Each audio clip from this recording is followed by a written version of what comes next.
Okay, so today we're going to talk about careers in theater, and we're going to go over the career project directions. So first thing we're going to talk about is actually why study theater, both as benefits if you are a theater major, as well as benefits for studying theater for non-theater majors. It's beneficial to get a minor in theater, even if you're not majoring in theater, wanting to do anything involved with theater. And we'll talk about the reasons why you should do that. But in general, theater is going to help you be more confident and be able to be a better public speaker. So if you're going into law, it would be great to go into theater, at least have a minor in theater, so that way you get used to talking in front of people, how to carry yourself. And there's benefits for theater majors in general or people who minor in theater, but do know that having a minor in theater, no matter what you're majoring in, will help you in a variety of situations. Say you want to go into business, that theater acting wise is going to help you to be able to have a presence in when you're giving presentations or when you're talking to clients. So it's going to help you overall. So theater brings people together because it's a collaborative art. You learn to be a member of a community. Theater also helps you express yourself, helps you tell the stories of your life and the lives of others. It helps you create meaning through personal narrative. Theater influences the way we think and feel about our own lives, forcing us to examine our values and behaviors. And theater also reflects the needs and the desires of the community while contributing to education and literacy. So why major or minor in theater?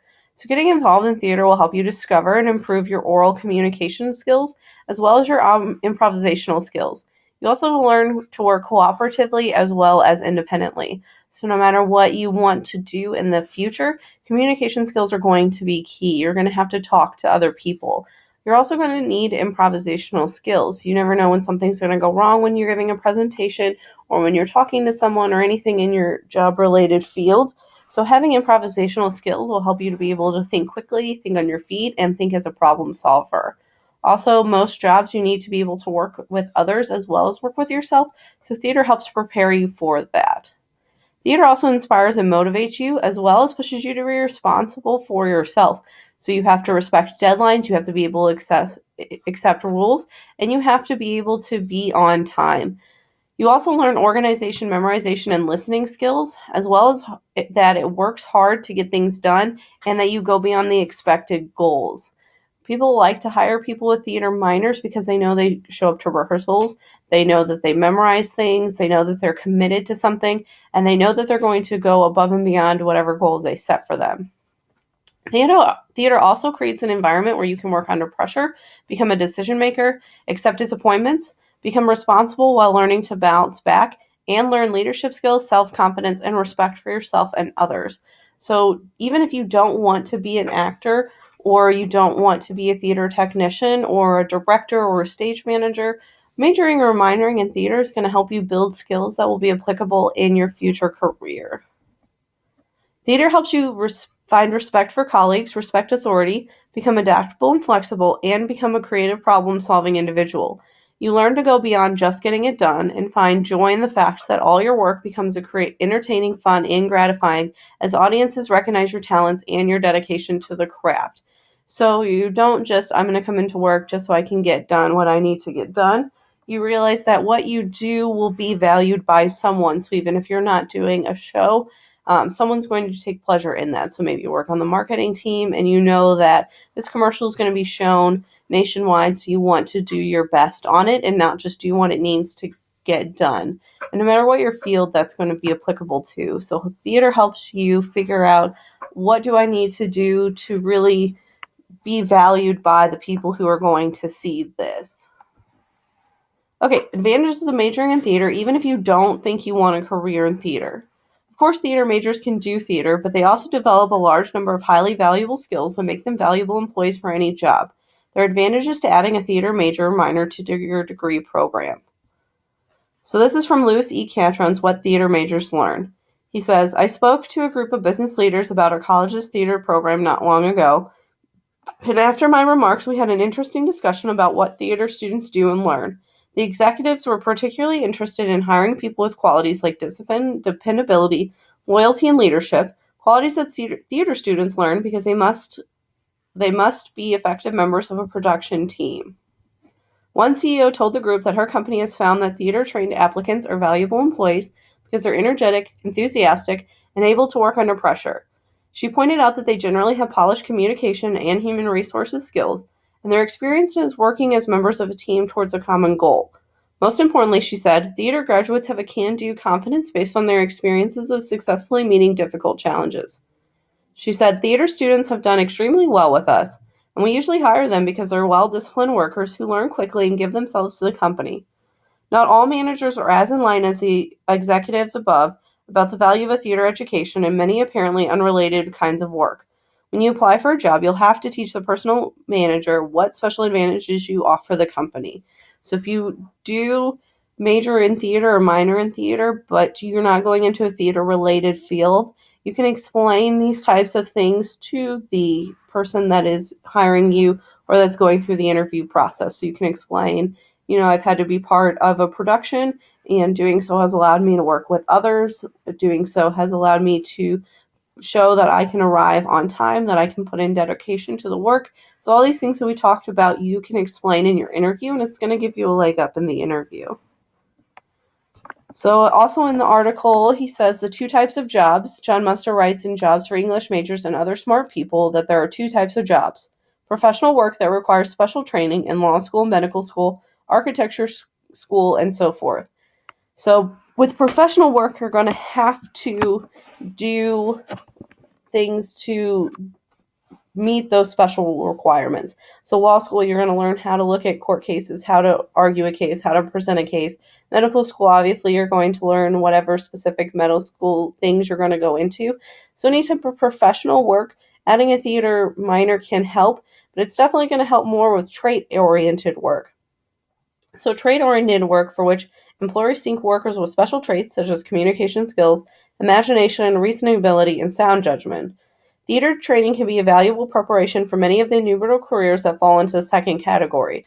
So theater is going to definitely help you with some that fall into the first category, but theater can be the way to accomplish some of those goals in the second category. So you're a better candidate for employment than perhaps you know, and you really need to be sure that you let prospective employers know how well you are prepared. Better and prepared, in fact, than students who majored in most other fields. So if you're going into a professional work-oriented environment, and you do major in theater, you can discuss some of those things, but it's going to definitely give you an advantage in any trait-oriented work. Okay, so look at this list of 25 skills theater majors acquire that help others in the job, and this will be what you can use to explain that in your job interview. So these are 25 things that you can talk about how theater helped you do these things that you could use in your trait-oriented job. Okay, so then we're going to talk about nonprofit arts organizations. So how can I make money working for a nonprofit organization? Nonprofit organizations actually generate an estimated $135.2 billion in economic activity. This economic activity has a measurable impact on the treasuries at the federal, state, and local levels. Nonprofit art organizations return $5.3 billion in federal income taxes, $2.8 billion in state government revenue, and $2.2 billion in local government revenue. So even if you're working for a nonprofit organization, that does not mean that you don't get paid. That just means that your organization is not seeking any profit for it. So your CEO is not making money simply off of what is being sold. There's a lot of different classifications of non-arts organization, but for the most part, what it means is you're putting money back into the company. So you'll have a salary that you'll receive, but it's not based on how well your company does. So if your company does really well, you're not going to make any more money. You're just going to get the satisfaction of knowing that your company is doing very well. Nonprofit organizations leverage a significant amount of event-related spending by their audiences. Attendance at art events generate commerce for hotels, restaurants, parking garages, and more. Arts attendees spend on average $24.60 per person, not including the price of admission. This annually results in $74.1 billion of event-related spending by arts audiences, $4.3 billion in federal income taxes, $3.9 billion in state government revenue, and $3.8 billion in local government revenue.